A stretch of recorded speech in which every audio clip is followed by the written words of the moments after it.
¿Listos? Ya estamos en Vidas, el programa que muestra el acontecer cultural del mundo entero. ¿Cómo le va? Soy Aisa García y quiero muchísimo que me acompañen a recorrer el Museo de Historia Natural y Cultura Ambiental, ubicado en la Ciudad de México. Aquí presentaremos hoy nuestro programa de Vidas. Para ser preciso, y por si a usted le interesa venir a este museo, bueno, pues se encuentra en la segunda sección del bellísimo bosque de Chapultepec. Fue inaugurado en octubre de 1964 y yo les recomiendo muchísimo visitarlo. Y bueno, nos puede seguir en redes sociales para conocer las novedades culturales de la semana, que ya les cuento cuáles son. Adelante, estudio. Más de 60 ponchos forman parte de la colección que puede apreciar el público en forma libre y gratuita.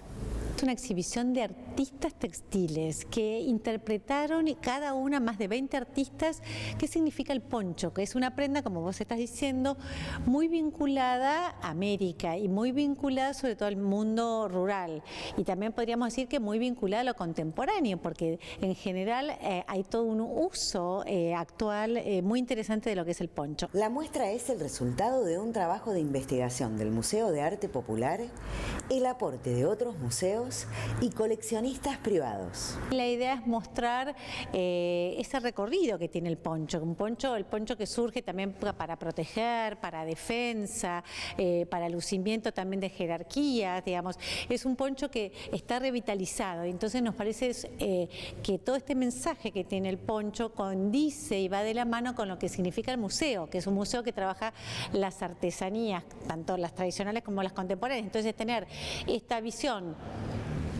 actualizada, dinámica, moderna del poncho es un poco el mensaje, la misión que queremos tener como institución. Y así lo confirma Horacio Torres, curador de la apuesta textil y coordinador del museo. Lo que me interesa puntualmente de esta muestra es cómo se resignifica el concepto de poncho a partir del arte contemporáneo. A mí me parece que la idea de poder cruzar estas dos poéticas es como muy interesante, porque digamos hace que, si bien algunos tendrían la posibilidad de uso, otros no, sí lo que se permite, se hace como pregnante este concepto de pieza textil antiquísima, ¿no? Realmente, si uno puede pensar el recorrido de lo que es lo histórico, el concepto poncho es claramente prehispánico, ¿no?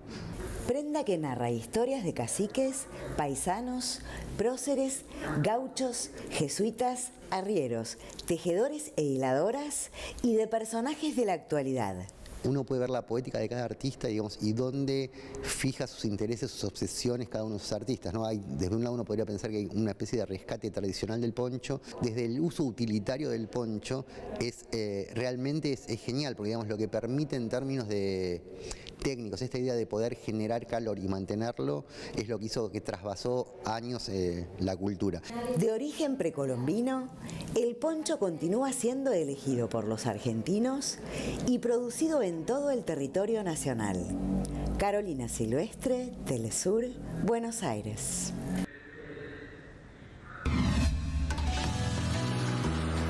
La cuarta edición del Festival Internacional de Cine de Amán inició en la capital jordana con la participación de Marruecos, representado por 4 películas seleccionadas en la competición oficial árabe. Son 2 las películas marroquíes candidatas al premio Iris Negro en la categoría de largometraje narrativo: Espejos Rotos de Othmane Saoudoni y Fragmentos del Cielo de Adnan Baraka en la categoría largometrajes documentales. El programa también incluye una serie de películas seleccionadas para el Gran Premio al Mejor Cortometraje, una competición internacional y el Premio del Público, así como secciones tituladas Spotlight sobre cortometrajes jordanos y Cita Franco-Árabe, clases magistrales, seminarios y mesas redondas con los cineastas y profesionales del cine. La ceremonia de apertura de este acontecimiento cultural estuvo marcada por la proyección de la película palestina Un fin de semana en Gaza, de Basil Khalil. El evento, organizado y auspiciado por la Real Comisión Cinematográfica de Jordania, funge como vitrina para las primeras películas árabes e internacionales.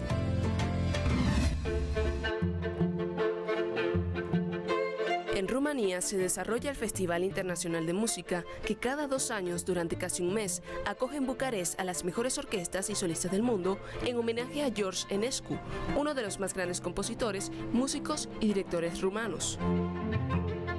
Este importante encuentro se inauguró el pasado 27 de agosto en la Sala Palatului de Bucarest.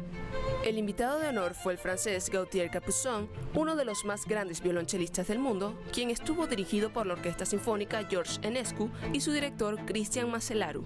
El evento contará con decenas de conciertos que se realizan durante un mes en varios de los lugares más emblemáticos de la ciudad, en los que se presentarán los más importantes artistas sinfónicos del mundo. En esta ocasión, el festival invitó a casi 3.500 artistas. El festival, que se celebrará hasta el 24 de septiembre, moviliza a solistas y orquestas de todas partes que se dan cita para disfrutar de la música clásica. En esta ocasión, se rinde tributo a 2 obras destacadas de Enescu, la ópera Edipo y Rapsodia rumana, pero también es un reconocimiento internacional para Rumanía. El Festival George Enescu, desde su creación en el año 1958, ha significado una cita inevitable para quienes realmente pueden disfrutar de la música clásica. Antes de irnos a pausa, tome nota de nuestra cuenta en Instagram y Twitter, que es @VidasTelesur. Vidas hoy tiene como escenario el Museo de Historia Natural. Ya les decía, aquí puede conocer acerca de la evolución de la vida, sobre la taxonomía y también sobre la biodiversidad de México, por mencionar algunas cosas. Interesantísimo todo. Bueno, dicho esto, los invito a un corte. Ya volvemos.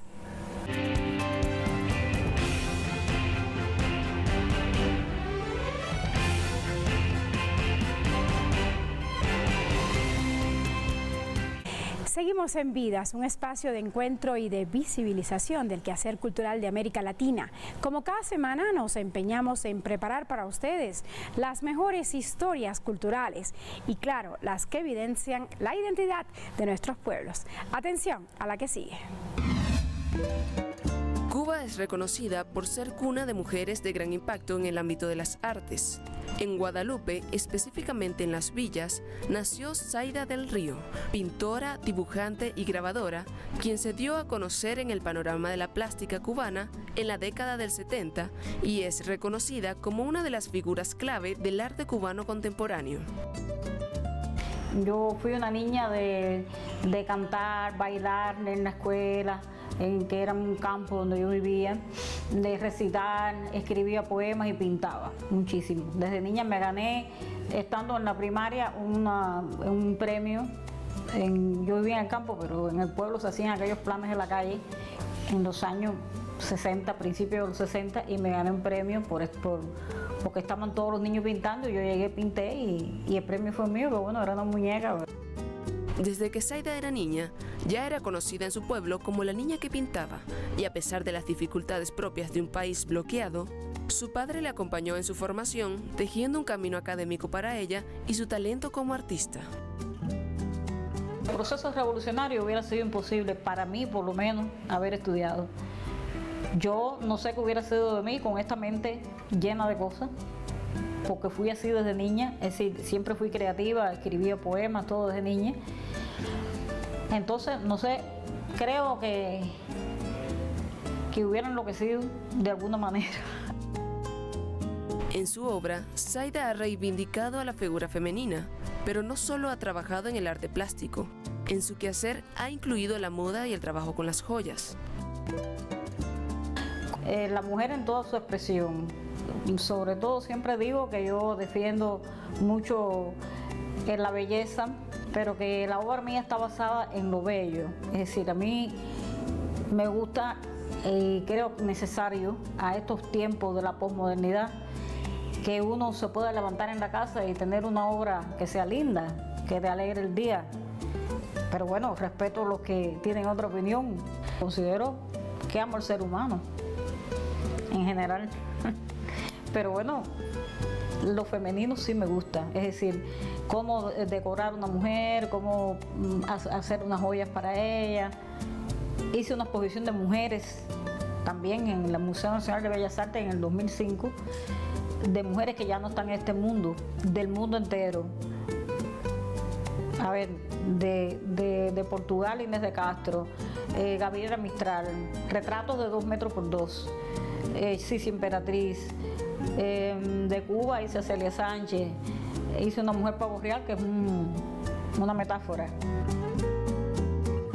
Zaida del Río pertenece a la corriente más auténtica de la pintura cubana.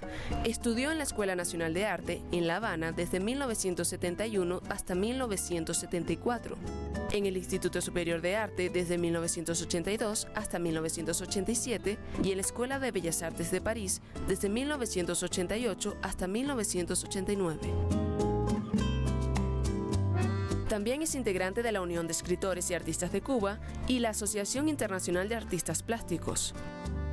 Es una mujer cuyos referentes del arte plástico han sido de gran influencia en su obra.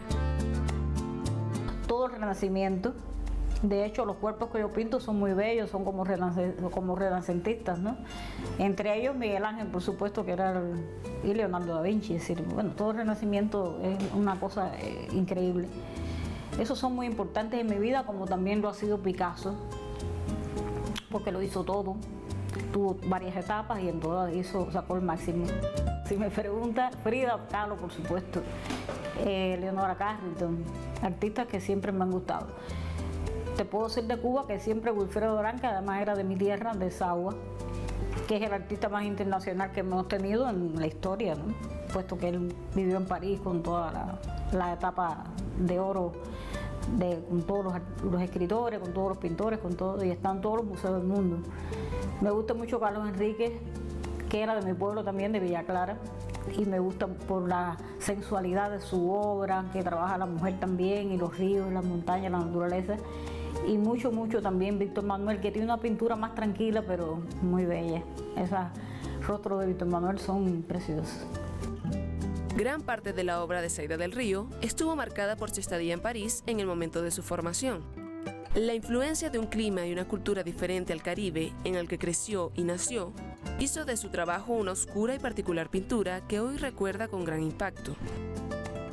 Estudié en París, en una etapa de mi vida también, y toda esa obra fue muy oscura, porque fue un tiempo que yo prácticamente no vi el sol, y también ahí me entraron otros tipos de corrientes artísticas, estando allí por los museos, por las exposiciones que vi, porque no solo eran los museos que existen, que son maravillosos, sino las exposiciones itinerantes. Acuérdate que está el Museo de Orsay, que son todos los impresionistas. Yo estuve en ese tiempo estudiando en París, que fue 1 año y medio, casi 2 años, en la Escuela de Bellas Artes de París, que quedaba exactamente frente al Louvre. Además, estuve en Alemania, estuve en Holanda, estuve en España, estuve en Italia y estuve en Bélgica. Siempre, muchas veces de turista, porque la beca que era de la UNESCO me daba esa posibilidad de poder irme 15 días con unos hindúes, a otros alumnos de la Escuela de Arte. Todas esas influencias hicieron de mí una obra muy extraña, porque también yo me sentía muy sola. En Europa estaba sola, realmente, en una realidad que no era la mía, que siempre he sido muy cubana y he vivido siempre aquí y me gusta mi país y su idiosincrasia, sus religiones, sus cosas. Zaida también publicó su libro Herencia Clásica sobre versiones, decisiones y diferentes interpretaciones de oraciones religiosas populares. Hoy sus pinturas se exhiben en colecciones públicas y privadas en Cuba y en el extranjero. Su relación con las vanguardias nacionales y ese tono tan propio para reflejar los conflictos interiores hace que el artista continúe haciendo una obra que se desmarca del resto de lo que se expone en Cuba y en el mundo. Quiero comentarle que las piezas que se encuentran en este lugar son patrimonio natural, además representan y respaldan los valores culturales y el conocimiento científico. Aprecien esta, por ejemplo, se trata de la tortuga laúd, es la tortuga marina más grande que existe, pesa 900 kilos y mide 2 metros de longitud. Vamos a nuestra segunda pausa en Vidas. Al volver hablaremos de la importancia del vestuario en las artes escénicas. Atentos.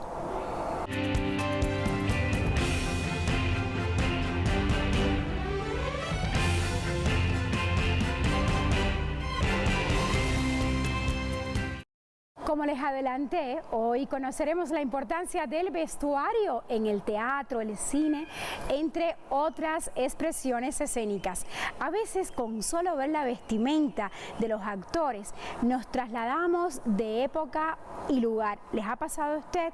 Pero bueno, veamos cómo se elabora el vestuario. Es la historia que sigue. Para conectar al momento de contar una historia, no solo es importante el parlamento, la escenografía y la música. Parte fundamental de la estética es el vestuario, con el que se permite obtener detalles sobre los personajes y el contexto en el que se desarrolla la historia y transportar al espectador al mundo que se desea representar. Desde el principio de los tiempos, el hombre utilizó la ropa para cubrir su cuerpo, diferentes prendas o atuendos personales que en su conjunto configuran su imagen. Sin embargo, en las artes escénicas, el vestuario cumple una función más compleja que solo cubrir a la persona. El vestuario escénico agrupa los elementos de la puesta en escena vinculados con la imagen del personaje dramático. Así, en conjunto con la escenografía e iluminación, se convierten en un código visual general. La humanidad, desde sus inicios, ha utilizado accesorios y prendas como medio de expresión. Sin embargo, el uso utilitario de las mismas fue evolucionando con el tiempo. Estudios antropológicos describen que al inicio la vestimenta se encontraba ligada más a una expresión de uso mágico-religioso. Pero con el nacimiento de las artes, el uso de la indumentaria pasó a poseer un sentido estético y simbólico. En la antigua Grecia, los actores usaban unas especies de alzas llamadas coturnos. Estas alzas servían para aparentar más altura y hacía que fuesen vistos desde cualquier punto de las gradas, aportando además el elemento de admiración y sorpresa que querían crear en el espectador. La vestimenta en el teatro griego tenía valor ritual. En la tragedia se utilizaban máscaras, largas túnicas sacerdotales y trajes jónicos, también llamado quitón, especie de vestido de lino que consistía en un trozo de tela que no tenía sobrefalda. En las artes escénicas se le llama vestuario a ese conjunto de prendas, accesorios y complementos utilizados en la representación de un espectáculo para definir y caracterizar a un personaje en su contexto. La ropa, indumentaria o simplemente vestuario es una extensión de la identidad de quien lo usa. Y por sí solo es un lenguaje no verbal que puede aportar ubicaciones referenciales de lugares, épocas, profesiones u oficios, o complementar y expresar todo aquello que se quiera decir. Actualmente, el vestuario mantiene una relación con la función social del personaje. Muchas veces está ligado con la personalidad y aporta matices que complementan el carácter psicológico. Juan Cervera, en el ensayo Teoría y Técnica Teatral, plantea que el corte y el color del vestuario han de estar orientados a la aportación de matices que completen la definición psicológica del personaje que el autor a menudo realza mediante actitudes y pormenores. Así, el vestuario se aleja de su función real para incorporarse al convencionalismo teatral. El diseño y composición del vestuario van de acuerdo a lo que se quiere narrar y es fundamental y necesario para la presentación de la obra en sí misma. Según cada época, la indumentaria fue evolucionando al igual que el resto de los elementos dentro de las artes escénicas, incluyendo elementos representativos de caracterización según la complejidad de cada uno de los personajes, obras y puestas en escena.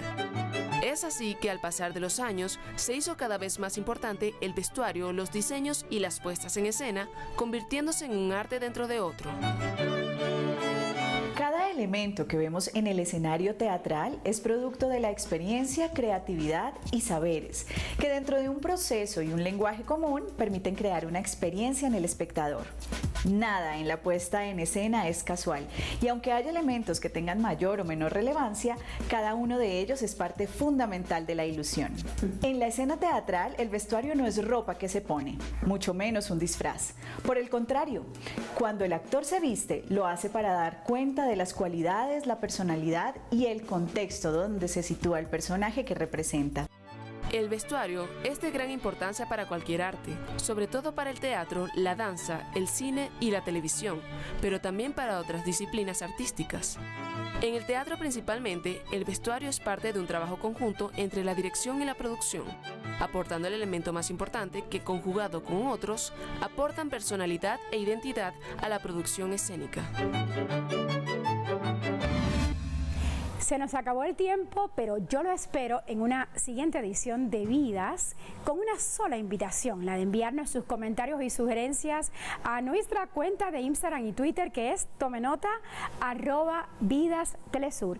Y bueno, no me quiero despedir sin antes agradecer al Museo de Historia Natural y Cultura Ambiental por habernos permitido grabar en este imponente espacio que sí o sí deben visitar en familia. Es mi sugerencia. Ahora disfruten del tema A mis hermanos, de la agrupación C4 Trío y Aquiles Baez. Chao.